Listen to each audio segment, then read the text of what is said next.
As an example of the application of the general relationship between an internal torque and the stress field acting on a cross-section, let's consider a torsion bar, circular, where I've measured at a particular cross-section the fact that the stress, the sigma z theta stress acting on the cross-section is equal to alpha little r over big R plus beta times little r over big R squared. So big R is the total radius of the bar, so that's given to us as 30 millimeters.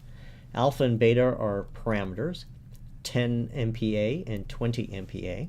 And little r is just simply distance from the center of the bar. So this is the given information, and I'd like to find the net torque acting on this cross-section. So the way to do this is to use the general relationship between the torque acting on the cross-section and the stresses. So it's the integral of the lever arm R times the stresses integrated over the area. So, and it's an area integral, so it's a double integral. So I integrate radially from 0 to R, and in the angular direction from 0 to 2 pi. And I plug in my expression for sigma z theta, which is alpha r over r plus beta r squared over r squared.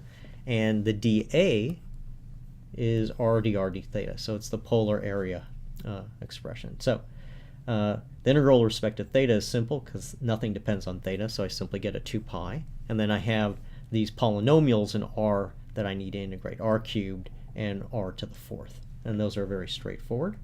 So I come to a final expression of 2 pi alpha over 4r cubed plus beta over 5r cubed. And if I plug in the parameters that are given to me, I find out that I have 1.1 kilonewton meters for the total net torque acting on this cross-section.